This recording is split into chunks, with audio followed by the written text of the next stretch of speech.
Hello दोस्तों, आज हमारा 1000 वीडियोस की सीरीज का 90 नंबर का वीडियो। फ्रेंड्स, आज का जो हमारा क्वेश्चन है वो हमें यहाँ पे लाप्लास इनवर्स कैलकुलेट करना है किसका, e⁻⁻π/3 s एंड 1 अपॉन में s²+1। तो यहाँ पे आपको एक्सपोनेंशियल के टर्म को देखते ही चमक जाना चाहिए कि यहाँ पे हमें सेकंड शिफ्टिंग थ्योरम या फिर हेविसाइड यूनिट स्टेप फंक्शन को यूज में लेना है। अब वो किस तरह से यूज में लेना है, तो मैं पहले तो आपको ये चीज बता दूं कि सेकंड शिफ्टिंग थ्योरम आखिर क्या होती है। सेकंड शिफ्टिंग थ्योरम में क्या होता है कि अगर आपके पास में कोई एक फंक्शन है जो कि टी वेरिएबल में है, तो आप उसका लाप्लास निकालोगे तो हमारे पास आएगा एफ ऑफ एस। अब अगर F of T minus A and unit step function at A of T है एंड इसका मल्टीप्लीकेशन आप निकालना चाहते हो लाप्लास में, तो आपके पास में आएगा e⁻⁻⁴ एफ ऑफ एस। फिलहाल के लिए आप इस चीज को भूल जाइए, आप ये देखिए कि आपके पास में जिसका इंटीग्रेशन, जिसका इनवर्स निकालना है आपको, लाप्लास इनवर्स, वो आपके पास में e⁻⁻as and F of S की टर्म में है। अब अगर मैं इस एफ ऑफ एस को देखता हूं तो यहाँ पे ये हमारा एफ ऑफ एस है, इसका लाप्लास इनवर्स क्या आ सकता है। पहले तो ये चीज देखिए कि लाप्लास ऑफ एलिमेंट्री फंक्शन से हमने क्या देखा था कि Laplace inverse of a upon में s² + a² क्या होता था, sin at होता था। तो यहाँ से अगर मैं a की जगह 1 रख देता हूँ तो मेरे पास लाप्लास इनवर्स ऑफ s²+1 क्या आ जाएगा, sin t आ जाएगा। sin t जब मेरे पास आ गया तो मेरे पास ये वाला टर्म क्या था, f ऑफ s का था, और मेरे पास e⁻⁻as थी। तो मैं इसको इस तरह से लिख सकता हूँ, यहाँ पे Laplace inverse of e⁻⁻as f of s equal to f of t minus a and unit step function it a of t variable. तो यहां से अगर मैं e⁻⁻as यानी कि h of Heaviside function of t minus π/3 लिख सकता हूं, एंड यहां से sin t माइनस π/3 हो जाएगा, क्योंकि यहाँ पे फंक्शन जो है f ऑफ t मेरे पास sin t आ गया। तो हमें कन्वर्ट करके किस में लिखना है, sin t minus a, t को रिप्लेस करना है t माइनस a से, क्योंकि हमारे पास में जब सेकंड शिफ्टिंग थ्योरम अगर यहाँ अप्लाई हुई है तो वहां से कन्वर्टेड फॉर्म हमारे पास यही मिलेगी फाइनली। ठीक है, तो यहाँ से मेरे पास आ जाएगा साइन ऑफ t माइनस π/3।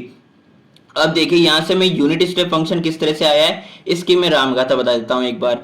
तो अगर यूनिट स्टेप फंक्शन की आप बात करोगे तो यहाँ पे हेविसाइड फंक्शन भी इसे कहते हैं, and Heaviside function of t minus π/3 आ गया किससे, सेकंड शिफ्टिंग थ्योरम से आ गया।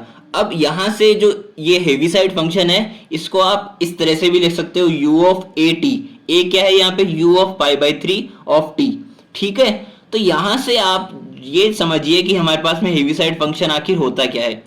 हेविसाइड फंक्शन में क्या होता है कि हमारे पास जो फंक्शन है उसमें t इज इक्वल टू 0 से जब तक वैल्यू कम थी, t लेस देन जब तक 0 था तब हमारे पास फंक्शन की वैल्यू क्या थी, 0 थी। बट जैसे ही t इज इक्वल टू 0 या फिर ग्रेटर देन 0 हुआ तो हमारे पास में एक स्टेप आया, यूनिट स्टेप आया, क्योंकि यहाँ पे 1 पे स्टेप किया है फंक्शन, तो यहाँ पे यूनिट स्टेप आके हमारे पास फंक्शन की वैल्यू क्या हो गई, 1 हो गई। तो यहाँ पे हमारे पास में जो फंक्शन है h ऑफ t, इसको हम लिख सकते हो u ऑफ 0t, क्योंकि 0 पे आया हमारे पास में यूनिट स्टेप। एंड अगर इसको आप इस तरह से भी लिख सकते हो कि u of t minus a क्या है, 0, again h of t minus 0 लिख सकते हो। तो इसी तरह से हमने यहाँ पे लिखा h of t minus π/3 and u of π/3 of t। अब आपको इसको एक्सटेंड फॉर्म में लिखना है, किस तरह से, इस फॉर्म में खोल के लिखना है आपको। तो h ऑफ t को आप कह सकते हो h ऑफ t माइनस 0 लिखा हुआ है ये।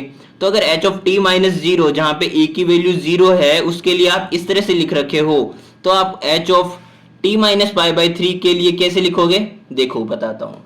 तो हमारे पास में Laplace inverse of e⁻⁻as and f of s जो था इसका हमने निकाल लिया sine of t minus π/3 and Heaviside of t minus π/3। अब आपको इसे एक्सटेंड करना है, तो यहाँ पे t माइनस π/3 मीन्स यहाँ पे जब तक t की वैल्यू लेस देन π/3 थी तो हमारे पास में फंक्शन की वैल्यू क्या थी, 0। बट जैसे ही इज इक्वल टू या फिर ग्रेटर देन हुआ हमारे पास में इसका वैल्यू, हमारे पास में फंक्शन का वैल्यू क्या हो गया, 1 हो गया। तो यहाँ पे जब 1 हो गया तो मेरे पास में sine of t minus π/3 and हमने ओनली इसको सेपरेट करके लिखा है, ओनली इसको ओपन करके लिखा है, तो मेरे पास में ये आ गया। अब यहाँ से मेरे पास में ये वाली टर्म मिलेगी जब हम इसको अंदर मल्टीप्लाई करेंगे तो साइन t माइनस π/3 जब 1 से मल्टीप्लाई होगा तो ये हो जाएगा, एंड 0 से मल्टीप्लाई होकर तो 0 ही मिलना है, तो मेरे पास में फाइनली ये टर्म मिल जाएगी। तो ये था हमारा आज का सोल्यूशन।